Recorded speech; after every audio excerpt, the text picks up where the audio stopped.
think or know Newtown Creek as an industrial waterway.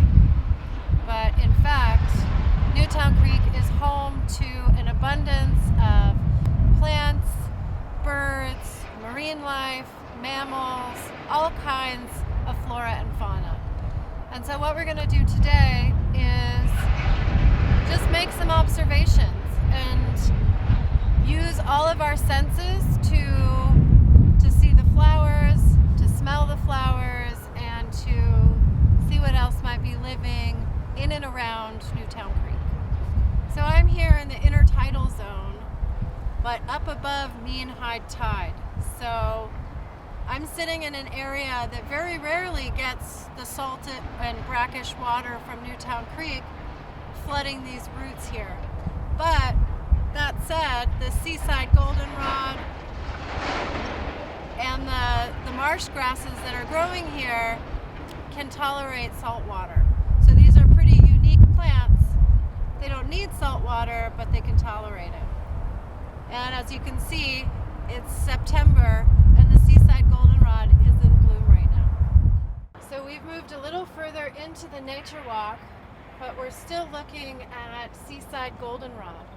And first thing you might want to look at are these little flowers and how they all bloom kind of on the top side of the stem here.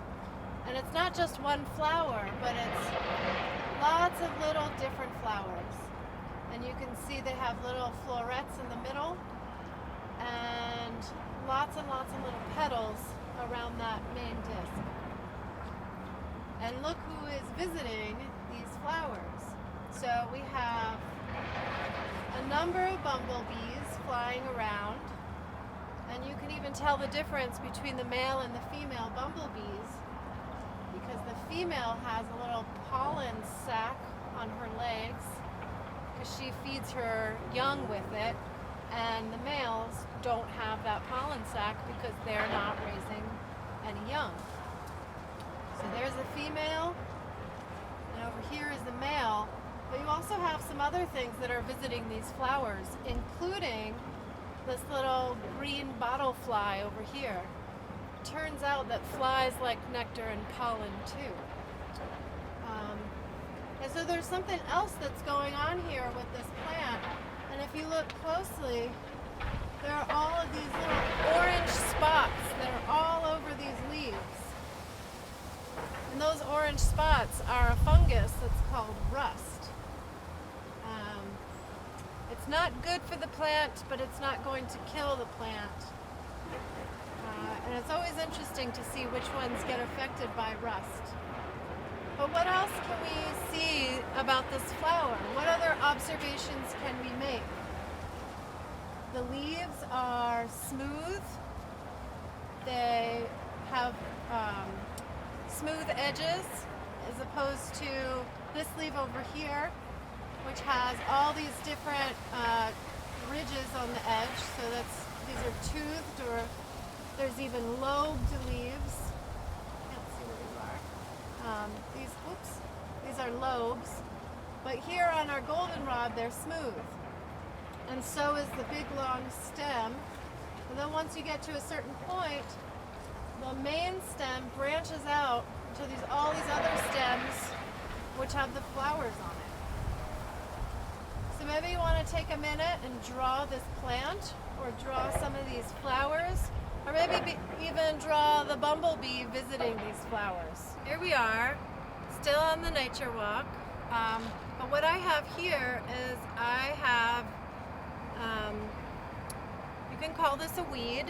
This is in the nightshade family, so it is related to things like tomatoes and eggplants that you might find on your table or in your refrigerator. But this is not the kind of nightshade that you eat. I don't know the exact name of this guy, but it's a really good example. It has all of its plant parts here, and we're going to take a look at what those are. So first, let's start with the roots. Here it's still holding on to a little bit of soil, and there's one really long taproot. It's definitely about 3 feet long which is great. And this will go down deep and try and suck up any water that's at a depth. And then if you look, this is the stem, and the stem branches 3 different times. And there's a little bit of very fine hair on the stems, and what looks like longer hair but turns out to be the seeds of some of the plants that are nearby. But then you move further up. I'm just going to move a little closer here so you can see what I'm looking at. So these are what look like longer hairs that are seeds from other plants.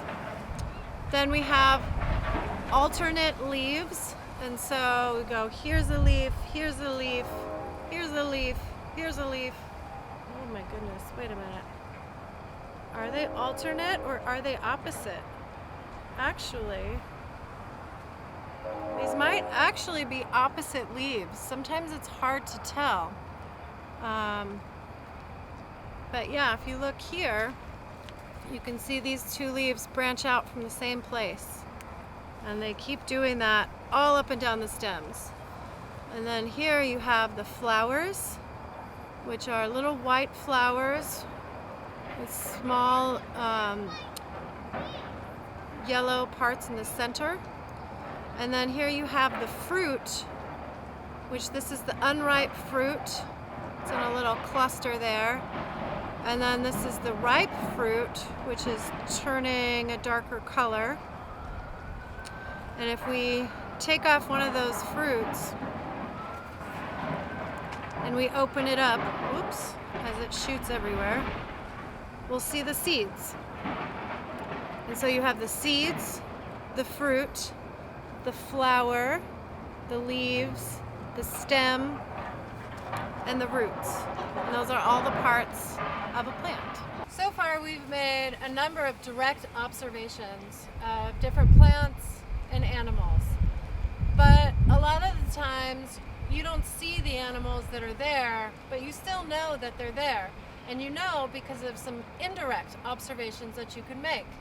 So for example, I just found these bird feathers laying on the ground. So I know that there are going to be birds in the area. I don't know what kind based on these feathers, but if I stayed long enough, I'm sure I would see the bird that this came from. There are also other ways that you can tell that animals like birds have been around, and that's by their poop. So here there's little spots of bird poop on the ground, which further confirms that there are birds in this area. So now you've met some of the plants and animals that live in and around the Newtown Creek Nature Walk, but I bet you if you went outside, you would find even more. So go explore by your house, by your school, and out in the parks near where you live. Because nature is all around us here in New York City, even in a place like Newtown Creek.